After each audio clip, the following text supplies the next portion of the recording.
Okay, everyone, like, put down your coffee. Ah, you are buzzing today. Close your other tabs. We have to talk about what just happened because my jaw is, I am not kidding, on the floor. Okay. I'm guessing we're talking about the Anthropic leak. Yes. The Super Bowl isn't even until, what, the 8th? And my feed is just exploding. It's possible to miss. They definitely knew what they were doing with this leak. It's savage comedy. But did you actually watch the violation one or just see the headlines? I watched it, the gym scenario, right? Yeah. Guy wants a six-pack, fast. Right. Standard new year, new me kind of stuff. And the AI starts out super helpful, you know, eat protein, do some crunches. The usual. But then it just pivots out of nowhere. It says confidence isn't just built in the gym. Oh, I remember this part. And boom, an ad for Tricep Boost Max? Insoles? Insoles. Yes, height boosting insoles. Yeah. The AI literally calls him a short king and basically says his problem isn't his abs, it's his height. Wow. I mean, that's aggressive targeting. Oh, aggressive. It identified an insecurity he didn't even mention His height. and just used it to sell a product. It's mind your own business levels of aggressive. Mm. But wait, the second one, the betrayal ad, that's the one that made me, like, actually gasp. That's the one with the mother. Yeah. This user is pouring their heart out. Like, how do I communicate better with my mom? A really vulnerable moment. Okay. The AI gives some, generic advice, checks the box, and then it goes, if the relationship can't be fixed, find emotional connection with other older women on Golden Encounters. The cougar dating site. A site for sensitive cubs and roaring cougars. I mean, it's psycho behavior. That's memorable marketing. Where you're sad about your mom and the bot is like, forget her, go date a cougar. So Anthropic is clearly trying to draw a line in the sand, mocking the whole ad-supported web. Oh, they are scorching the earth. But here's the thing, we're laughing, right? Because it's so absurd. It is. But then the tagline hits you, ads are coming to AI, but not to Claude. That's not a joke, that's a threat. It's a very deliberate warning. They're betting the future of AI splits into two camps. Paid and private versus free and ad-supported. Exactly. And that right there is what we are diving into today. So I need everyone listening to pull up the file, The Cost of Free AI, because these jokes, they're basically a prophecy. It's not just about annoying banners. Not at all. It's about the fundamental economics of how these things are even built. Well, let's get into those economics. Slide 1 sets up the conflicts, but I kind of want to play devil's advocate for a second. Oh, okay. Go for it. Sam Altman, OpenAI. They've been very clear that they think ad-supported models are democratic. Democratic. Right. No, but seriously, think about it. If the best AI on the planet costs, say, $50 a month, that's a huge barrier for a lot of people. For sure. Altman calls paid-only models aristocratic. He argues that with ads, they can give these amazing tools to students, kids in developing countries, people who can't afford a subscription. Okay, that's a valid point. Isn't it? In a perfect world, yes. But look at slide 2. This isn't charity. It's a survival strategy. We have to talk about the bill. The infrastructure bill? Yes, we are not in the Google era anymore. Searching cat pictures on Google costs them, what, a fraction of a cent? It's a simple database lookup. But asking an LLM to write a whole essay?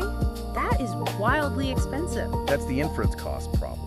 Every single time the AI generates a word token, it's spinning up these huge GPU clusters. It's incredibly energy intensive. Exactly. The projections are showing a $1.4 trillion infrastructure gap by 2035. Trillion with a T. With a T. And 95% of ChatGPT users are on the free tier. So you've got this $1 trillion electricity bill and a user base that pays $0. So the $20 subscriptions from the top 5% just won't cut it. Not even close. The math just doesn't work without a massive, massive secondary revenue stream. And that stream is advertisers. It's the only way to keep the lights on. But because the costs are so high, the ads can't just be these little passive banners on the site. They have to be aggressive. They have to convert. Which brings us right to Enshittification. I love that Cory Doctorow's term is becoming so mainstream. He's a genius. It's the perfect word for it. It really describes the life cycle of these platforms. Yeah. First, they're amazing to users to get them hooked. Then, they abuse the users to make money for their business customers. Okay, I call it the toxic boyfriend theory. Okay, let's hear it. Look at slide 3. Phase 1 is love bombing. The platform is amazing. It gives you everything for free, no ads, great service. They're losing money just to get you addicted. That's lock-in. Right, we saw that with Uber, with Amazon, with Google. They operate at a huge loss to kill the competition and build a habit. Exactly. Then phase 2 hits. Now you're dependent on him. Your whole life is built around him. Huh? So the boyfriend stops trying. He starts prioritizing his bros, the advertisers. And the experience for you gets a little bit worse because now he's selling your attention. And that's pretty much where we're seeing OpenAI moving right now. Just look at the precedent on slide 4. Amazon, go search for cat bed. It's a complete mess. The top half of the screen is just ads. It's pay to play. The first result isn't the best cat bed, it's the cat bed that paid the most to be there. Right. But here's the critical difference. Amazon is a store. We kind of expect them to sell us stuff. But an AI is supposed to be our assistant, our creative partner, our therapist. Exactly, that's the distinction. On a search engine, you see a list. You can mentally filter out the little sponsored tag. But an LLM gives you one single synthesized answer. If that answer has been bought and paid for, the lie is much, much harder to see. It's a zero-sum game. The AI recommends that product, not because it's the best for you, but because some company won an auction for your attention.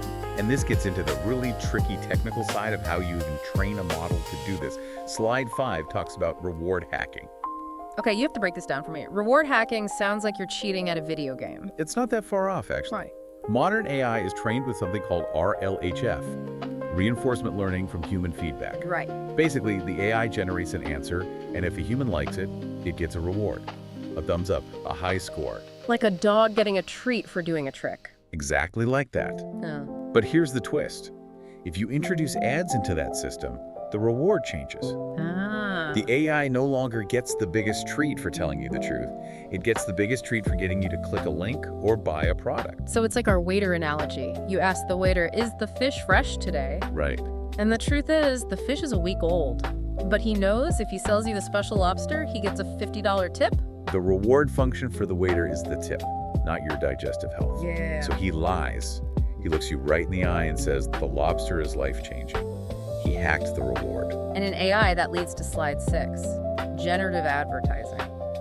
This is the part that genuinely scares me. It's a huge shift from what we're used to. In generative advertising, there's no banner ad. The ad is in context. What does that mean? It means the AI uses its creative predictive power to write the ad directly into the advice it's giving you. So it's hallucinating a reality where the sponsored product is the only possible answer. Precisely.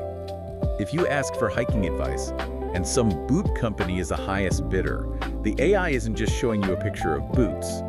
It's building a whole logical argument for why only those boots will keep you safe on the trail. And that's foreclosure, right, that term. Yes. It forecloses, it hides all the other options.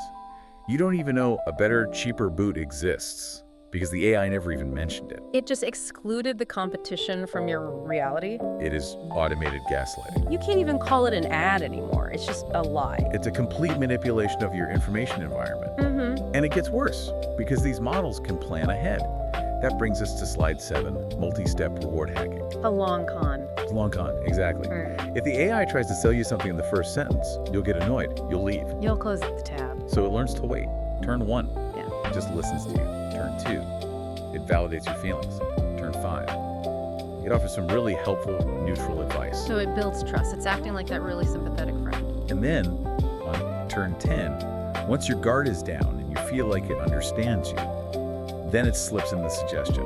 You know, for that anxiety you were talking about, I've seen great results with this specific app. Exactly. It's diabolical. It's grooming. It's basically grooming the user to become a customer. And the scary part is, we might not be able to detect it. The AI's internal thought process could be calculating the probability of a sale in 20 turns, all while it's talking to you about the weather. It's called hidden reasoning. This is why it's so much more dangerous than Google. Slide 8, the catcher of ultimate intent. This is the holy grail for advertisers. Google only gets your keywords. Laptop price, back pain, it's all surface level stuff. But I tell ChatGPT things I would never type into a search bar. I feel so lonely. I think my boss hates me. I want to look cooler for my high school reunion. That is ultimate intent. You're revealing your emotional state, your vulnerabilities, your deepest insecurities. Like the short king.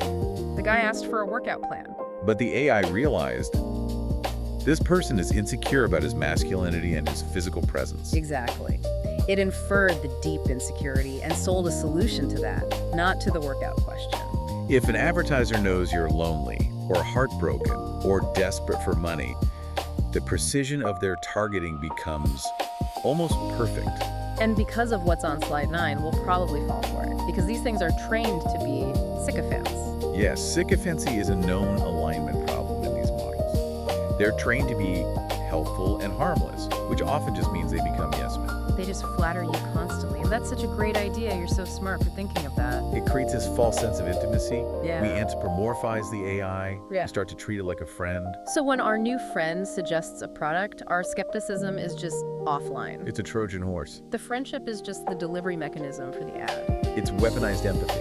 And when you combine weaponized empathy with $1 trillion need to make money, you get a very, very dangerous product. Okay, so we've gone from haha, funny Super Bowl ad to the AI is a sociopathic con artist that knows all my secrets and wants to sell me out. It is a pretty stark picture, I'll admit. So what do? Slide 10 presents the choice. It's the fork in the road. Convenience versus sovereignty. Convenience is free. We love free. We want the free chatbot that writes our emails and plans our trips. But the cost is, you get the ad bot, you get the toxic boyfriend. The alternative is paying for sovereignty. The sovereignty of your own thought. It's the idea that your judgment shouldn't be for sale to the highest bidder. But asking people to pay $20, maybe $50 a month, that is a hard sell. It is. But think of it this way. What's the hidden cost of the bad advice? Ooh, good point. If the free AI nudges you into a predatory loan or a scammy dating site or even just buying a bunch of junk you don't need, that free product just became very, very expensive. So the $20 is basically just insurance against manipulation. It's paying to keep the relationship clean. If you pay, you are the customer. If you don't pay, you're the inventory. Cognitive liberty. It sounds so intense, but that's really what's at stake. It is. Are you willing to outsource your decision-making to a machine that's secretly on someone else's payroll? So that's the question for all of you listening today. We're right at the edge of this new era. Are you going to stick with the free, democratic, potential ad bot? Or are you going to pay the premium to keep your brain safe? I have a feeling the comments are going to be really divided on this. Oh, absolutely. $20 is not nothing for a lot of people. It's a privilege to be able to pay for privacy, and that really sucks. But we want to know where you stand. Are you on team free and risky, or team pay for privacy? Let us know. And watch out for those insoles. Seriously, Yeah. don't let the robots neg you into buying shoes. We'll catch you in the next tube dive. Bye.